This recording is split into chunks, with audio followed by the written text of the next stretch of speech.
नमस्कार, देवभूमि समाचार में आपका स्वागत है। आपके साथ मैं रीना झा बालियान। खबरों का रुख करेंगे, लेकिन उससे पहले एक नजर डालते हैं इस वक्त की हेडलाइंस पर। सीएम धामी ने किया सकल पर्यावरण उत्पाद सूचकांक का शुभारंभ। उत्तराखंड बना जीआईपी लॉन्च करने वाला पहला राज्य। मुख्यमंत्री बोले, विकास और पर्यावरण संरक्षण में आगे बढ़ रहा राज्य। लोकसभा चुनाव में मिला हार के कारण को जानने में जुटी है कांग्रेस। लोकसभा व नेताओं से हो रही चर्चा, हाईकमान को भेजी जाएगी रिपोर्ट। ठोस रणनीति पर होगा काम।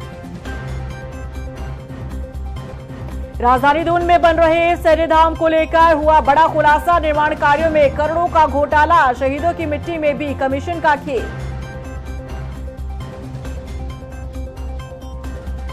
देहरादून में यातायात व्यवस्था को सुधारने के लिए नया ट्रैफिक प्लान लागू। 21 स्कूलों के खुलने और छुट्टी के समय में हुआ बदलाव। जाम के जाम से मिलेगी निजात। और चलिए अब बुलेटिन की शुरुआत कर लेते हैं। मुख्यमंत्री पुष्कर सिंह धामी ने उत्तराखंड सकल पर्यावरण उत्पाद सूचकांक का शुभारंभ किया है। सीएम धामी ने कहा कि आज का दिन राज्य के लिए महत्वपूर्ण है। देश ही नहीं बल्कि विश्व के अंदर उत्तराखंड ऐसा राज्य है जिसने सकल पर्यावरण उत्पाद सूचकांक को शुरू किया है। मुख्यमंत्री ने कहा कि विकास के साथ हम पर्यावरण संरक्षण में भी आगे बढ़ रहे हैं। तो आज का दिन हमारे राज्य के लिए बहुत महत्वपूर्ण दिन है कि आज पूरे देश के अंदर ही नहीं बल्कि पूरी दुनिया के अंदर उत्तराखंड पहला राज्य ऐसा बना है जहां पर जीपी यानी कि सकल पर्यावरण उत्पाद सूचकांक यानी कि जीपी इंडेक्स, इसको आज जो है लॉन्च किया गया। आज इसका उद्घाटन किया गया है। दिल्ली में केदारनाथ मंदिर निर्माण मामले में धामी सरकार ने बड़ा फैसला लिया है। अब कोई भी चारधाम के नाम पर कहीं भी मंदिर नहीं बना सकता। इस पर धामी सरकार ने रोक लगा दी है। लेकिन अब सवाल उठ रहे हैं कि दिल्ली केदारनाथ मंदिर का मामला गरमाने के बाद ही सरकार आखिर क्यों जागी। देखिए रिपोर्ट। दिल्ली में मंदिर निर्माण पर हुआ बवाल तो जागी धामी सरकार। कैबिनेट ने लिया बड़ा फैसला। चारधाम के नाम पर नहीं होगा मंदिर का निर्माण। दिल्ली के केदारनाथ मंदिर के निर्माण को लेकर पूरे उत्तराखंड में खूब हंगामा हुआ।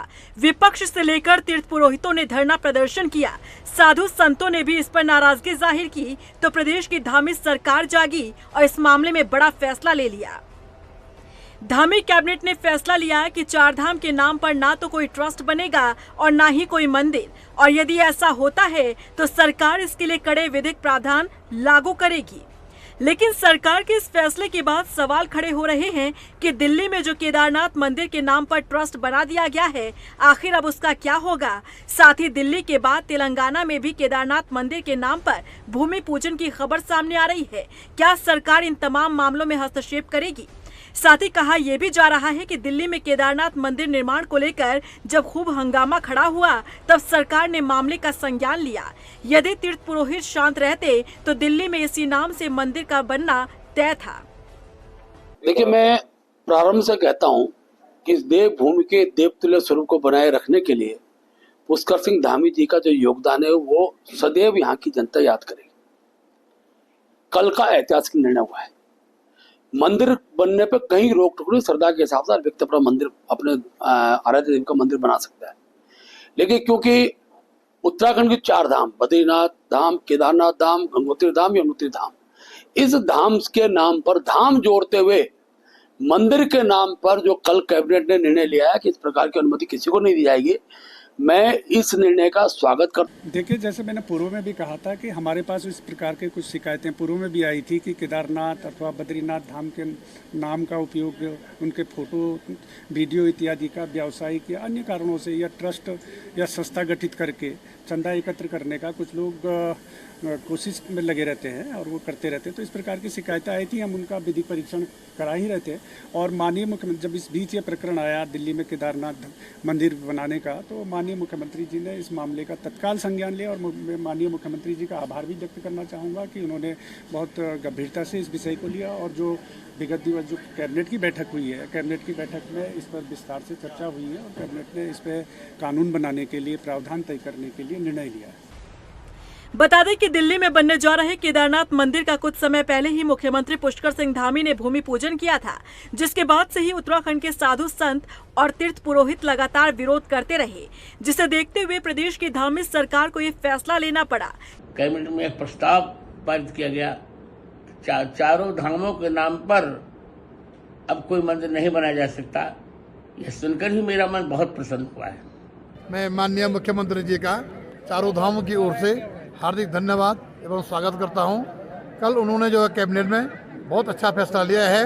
कोई भी व्यक्ति अब जो है चारों धाम के नाम पर कुछ भी न तो ट्रस्ट बना सकता है न कोई मंदिर बना सकता है, क्योंकि सियासी जानकार मानते हैं कि आगामी केदारनाथ उपचुनाव के लिए तीर्थ पुरोहितों की नाराजगी सत्ता पक्ष पर भारी पड़ सकती थी, जिसे ध्यान में रखते हुए समय रहते धामी सरकार ने जनभावनाओं के पक्ष में फैसला लिया और चारधाम के नाम पर किसी भी दूसरे मंदिर या ट्रस्ट बनाने पर रोक लगा दी। लेकिन देखना होगा कि दिल्ली और तेलंगाना में केदारनाथ धाम के नाम पर भूमि पूजन और मुंबई में बने बद्रीनाथ मंदिर को लेकर आखिर सरकार क्या कदम उठाती है।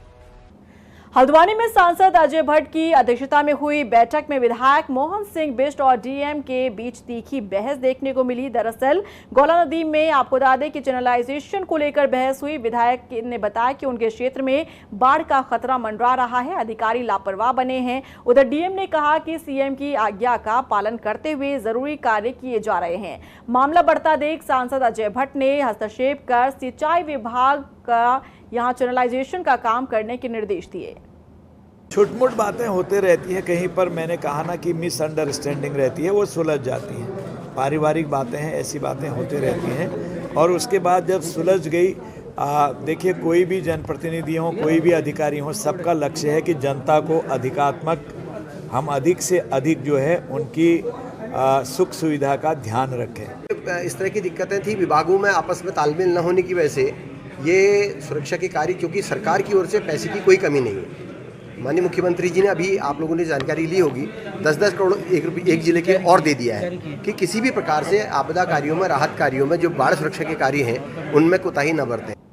उधर हल्द्वानी पहुंची विधानसभा अध्यक्ष ऋतु खंडूड़ी ने जनप्रतिनिधियों की अनदेखी पर अधिकारियों को कर्तव्य का पाठ पढ़ाया। विधानसभा अध्यक्ष ऋतु खंडूड़ी ने कहा कि अधिकारी और जनप्रतिनिधि जनता की समस्याओं को सुनने और उनके समाधान के लिए ही हैं, इसीलिए समस्याओं के निस्तारण लापरवाही और देरी इसमें न बरती जाए। देखिए, ये बातें सदन में भी आती हैं और हम लोग बार बार इस बात को कहते हैं कि जनप्रतिनिधि कोई हो, प्रधान से लेकर विधायक हो, एमपी हो, कोई भी हो, बहुत आवश्यक है कि क्योंकि आखिर हम अपनी बात जनता की बात कहने आते हैं और जनता की बात को सुनने के लिए, उस बात का समाधान करने के लिए अफसरान बैठे होते हैं। और अफसरान से भी कहना चाहूँगी कि सेंसिटिवली सुन लें, हर काम नहीं होता है, लेकिन अगर हम चीज़ों को सुन लें, समझ लें और समझा दें तो आम जनता या कार्यकर्ता सब लोग समझते हैं उस चीज़ को। लोकसभा चुनाव में हार के बाद उत्तराखंड कांग्रेस समीक्षा बैठक कर रही है। बैठक के दूसरे दिन टिहरी, हरिद्वार और पौड़ी गढ़वाल की समीक्षा की गई। कांग्रेस प्रदेश अध्यक्ष करण माहरा ने कहा कि उपचुनाव में जीत से पार्टी का मनोबल बढ़ा है, लेकिन लोकसभा चुनाव में हार की वजह क्या रही, इसे लेकर मंथन किया जा रहा है। मैं खुश हूँ कि पूनिया साहब ऐसे व्यक्ति को भेजा है जिनके पास एक लंबा प्रशासनिक अनुभव है, बड़े बड़े उच्च पदों में वो प्रशासन में रहे हैं, उसके अलावा राजनीतिक अनुभव भी है, लोकसभा के सांसद रहे, राज्यसभा के सांसद रहे हैं और उनके पास राजनीतिक अनुभव भी है। और मुझे पूरी उम्मीद है कि सारे सीनियर्स से, सारे पदाधिकारियों से, पीसीसी और एआईसीसी के मेंबर्स, हमारे जिला अध्यक्षों से, ब्लॉक अध्यक्षों से वो चर्चा कर रहे हैं और उनके कुछ पर्टिकुलर पॉइंट्स हैं जिस पर वो बात करें, इधर उधर की बात नहीं कर रहे हैं। उनके 2-3 पॉइंट्स से जो मैं सुन पाया, एक ये कि 2 महीने पहले 4-5 सीटों में इलेक्शन में हम हार गए, कि 2 महीने बाद इलेक्शन होता है, दोनों बाई इलेक्शन जीत गए। इसका मतलब पब्लिक में इच्छा थी कि हम कांग्रेस को दें और बीजेपी से नाराजी, तो फिर क्या कारण रहे कि हम 5 सीट हार गए। उत्तरकाशी में करोड़ों की लागत से बने काजी हाउस की एक बदहाल तस्वीर सामने आई है, जहां मवेशियों के लिए ना कोई व्यवस्था, ना उनके लिए चारा। मवेशियों की ऐसी हालत है कि आप देखकर भी दंग रह जाएंगे। ये रिपोर्ट देखिए। उत्तराखंड में जहां एक तरफ गौशालाओं में उचित व्यवस्था के बड़े बड़े दावे किए जाते हैं, आवारा पशुओं को आश्रय देने की बात कही जाती है, तो वहीं दूसरी तरफ इन गौशालाओं की हकीकत धरातल पर बिल्कुल जुदा नजर आती है। पिछले दिनों देहरादून से कांजी हाउस की हैरान कर देने वाली एक तस्वीर सामने आई थी और अब उत्तरकाशी से कांजी हाउस की बदहाल तस्वीर सामने आई है। इन तस्वीरों को देख आप अंदाजा लगा ही चुके होंगे कि यहाँ इन मवेशियों के लिए क्या कुछ व्यवस्थाएं की जाती है। दरअसल उत्तरकाशी का ये कांजी हाउस नगर पालिका की देखरेख में आता है, लेकिन इस कांजी हाउस में मवेशियों की किस तरह से देखरेख की जा रही है, इन तस्वीरों को देख आप अभी तक समझ चुके होंगे। यहाँ करीब 30 से 35 गायें हैं, जिनके लिए ना तो चारे की कोई व्यवस्था है और ना ही कोई अन्य सुविधा। चारों तरफ सिर्फ गंदगी का अंबार है। हालात ऐसे हैं कि अगर पशु बीमार हो गए तो ना उनके लिए किसी तरह का कोई उपचार, और अगर इलाज ना मिलने पर इन पशुओं की मौत हो जाती है तो उनको दफनाने तक के लिए ना तो जगह है और ना ही मिट्टी। सरकार से हर बार ही निवेदन किया जाता है, जबकि सरकार ने स्पेशली इसके लिए एक विभाग तय किया है। सौरभ बहुगुणा जी मंत्री इस विभाग के हैं और वो आए भी थे उत्तरकाशी। उन्होंने उस समय भी बताया था कि हम जो ये गाय हैं जिनके लिए कांजी हाउस बनाया गया है, वहाँ पर पर्याप्त उनके लिए खाने की व्यवस्था की जाती है। बहुत बड़ा कांजी हाउस बना हुआ है, पर वहाँ अगर आप स्थिति देखने जाएंगे तो उस कांजी हाउस की बहुत बुरी स्थिति है, क्योंकि गाय तो आवारा बाजार में घूम रही हैं और उस कांजी हाउस के अंदर कोई गाय रह भी रही है तो वह बहुत दयनीय स्थिति और बुरी स्थिति है। कांजी हाउस की तस्वीर देख नगर पालिका पर सवाल उठना लाजमी है। इन पशुओं के नाम पर मिलने वाले बजट की खपत आखिर कहां हो रही है? आखिर इतनी दयनीय स्थिति में इन गाय को क्यों रखा गया है? क्यों इनके लिए चारे और अन्य व्यवस्थाएं नहीं की जा रही है?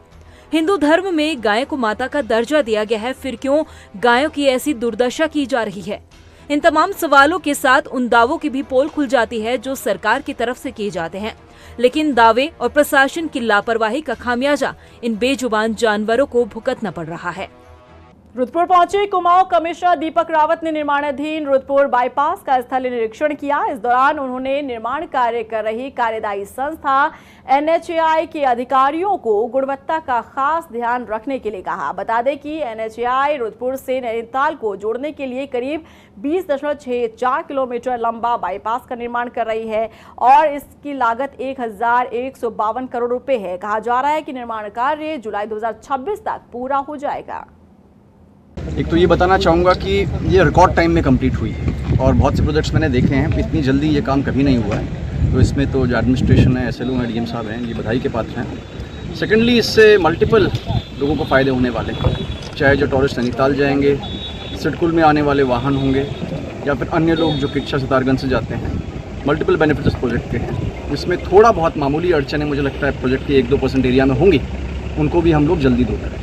क्या कमियां रही? फिजिकल वेरिफिकेशन मैंने किया नहीं है इसका, मैं देख रहा हूँ। एज सच अभी कमियों का तो इस तरह से ऐसी कोई संज्ञान में नहीं है। मानसून की दस्तक के बाद पूरे प्रदेश भर में लगातार बारिश का दौर जारी है और इस बीच बरसात से लोग परेशान हैं। आपको बता दें, मौसम विभाग ने एक बार फिर से पूर्वानुमान जारी किया है। मौसम विभाग ने कुमाऊं के अधिकांश जिलों के लिए अगले 48 घंटे तक ऑरेंज अलर्ट जारी किया है। वहीं गढ़वाल के अधिकांश जिलों में सहित राजधानी देहरादून की बात करें तो यहाँ पर बारिश को लेकर येलो अलर्ट जारी किया गया है। ऐसे में लोगों से भी सावधानी बरतने के लिए कहा गया है। आगे वो देखते हैं कि आज 19 तारीख जैसे तो आज भी हल्की से मध्यम बारिश तो अनेक जगहों तक में प्रदेश में है। भारी वर्षा की बात करें तो उसमें नैनीताल है या इधर देहरादून, टेहरी, पौड़ी या चंपावत है। इधर अंदर में देखें तो बागेश्वर, इनमें बिल्कुल संभावना है कि एक आध जगह में भारी वर्षा मिलेंगे।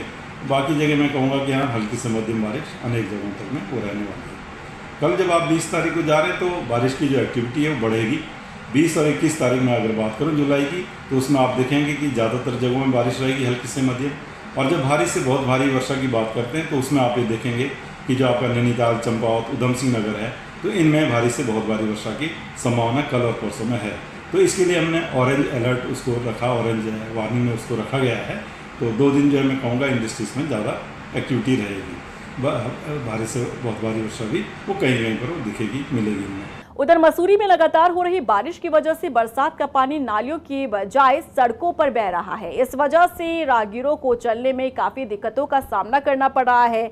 आलम यह है कि पिक्चर पैलेस से लंढौर बाजार तक सड़क का बड़ा हिस्सा टूट गया। बता दें कि प्रशासन ने सुरक्षा के लिहाज से सड़क मार्ग पर आवाजाही बंद कर दी है। वहीं नगर पालिका के अधिकारियों ने मौके का निरीक्षण किया, साथ ही संबंधित ठेकेदार को सड़क मरम्मत के लिए कहा गया।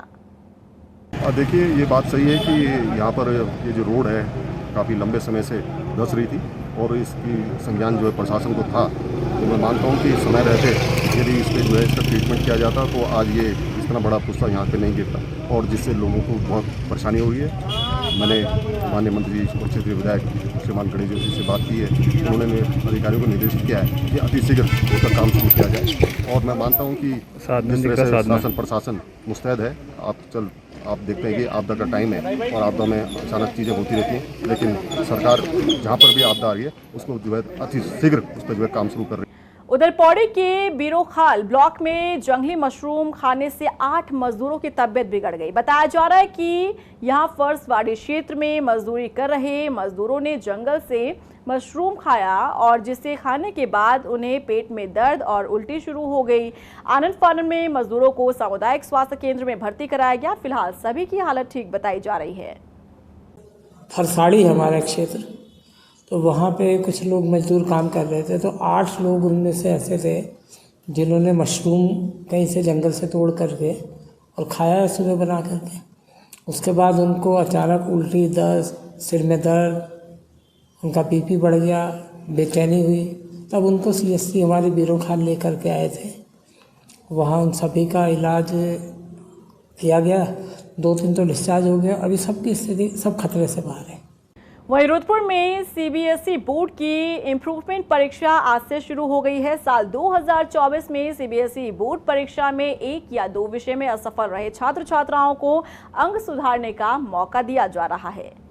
सर बेसिकली सप्लीमेंट्री एग्जामिनेशन भी बाकी एग्जाम की तरह ही होता है, गाइडलाइन सेम ही होती है, लेकिन जो अप्रोच होती है हम बच्चों को जब डील करते हैं उसमें हम प्रैक्टिकली हम ऑन ग्राउंड थोड़ा डिफरेंस रहता है। बिकॉज हम समझते हैं कि ये वो बच्चे हैं जो एकेडमिक्स में मेन एग्जामिनेशन में बहुत अच्छा नहीं कर पाए। ज़्यादातर बच्चे स्टडीज़ में वीक होते हैं और या उनको कोई मेडिकल इशू या किसी और प्रकार का इशू रहता है, तो उसको माइंड में रखते हुए हम लोग एग्जामिनेशन कंडक्ट कराते हैं एक सिंपैथेटिक अप्रोच लेकर के। चंपावत के कांडे गांव में खेत में काम कर रहे बुजुर्ग पर गुलदार ने हमला कर दिया। इस हमले में बुजुर्ग गंभीर रूप से घायल हो गया, जिनका इलाज उप जिला चिकित्सालय में चल रहा है। अभी इसके जो लक्ष्मण सिंह आए हैं, इनके हाथ में भी चोट लगी है और ये भी पहले जिला अस्पताल गए थे, वहाँ पे इन्होंने अपनी प्राइमरी ट्रीटमेंट लिया और आंखों के आसपास में बहुत ज़्यादा लैसरेशन है और नाक में भी लैसरेशन है, जिसको कि उनको अभी देखा जाएगा और उसके बाद आगे के लिए उसको ट्रीटमेंट दिया जाएगा। हाँ, इन्फेक्शन हो सकता है, रेबीज हो सकता है, तो रेबीज के इंजेक्शन इनको डिस्ट्रिक्ट हॉस्पिटल में लगा दिए गए हैं। लोहाघाट के देवीधार मां भगवती मंदिर में 25वें देवीधार महोत्सव के मौके पर कमेटी कई प्रतियोगिताओं का आयोजन करती है, जिसमें स्कूली छात्र छात्राओं ने इस बार भी बढ़ चढ़कर हिस्सा लिया।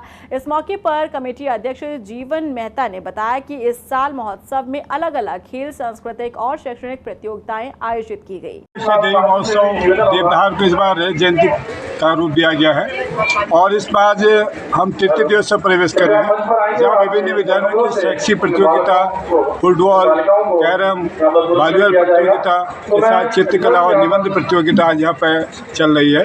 साथ साथ यहाँ पर विशाल वृक्षारोपण भी यहाँ पर हुआ है और आने वाले कल को हमारे विभिन्न खेलकूद प्रतियोगिता के फाइनल होंगे और पुरस्कार होंगे और तीनों गाँव में रात्रि कल जागरण होगा। और इसी के साथ फिलहाल इस बुलेटिन में बस इतना ही, लेकिन चलते चलते एक नजर डालते हैं इस वक्त की हेडलाइंस पर।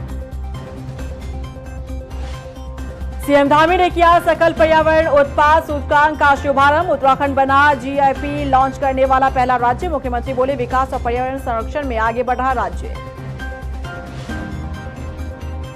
लोकसभा चुनाव में मिला हार के कारण को जानने में जुटी है कांग्रेस। लोकसभा व नेताओं से हो रही चर्चा, हाईकमान को भेजी जाएगी रिपोर्ट। ठोस रणनीति पर होगा काम।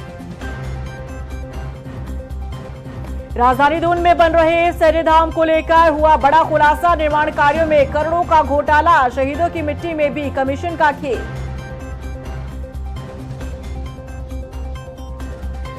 देहरादून में यातायात व्यवस्था को सुधारने के लिए नया ट्रैफिक प्लान लागू। 21 स्कूलों के खुलने और छुट्टी के समय में हुआ बदलाव। जाम के जाम से मिलेगी निजात।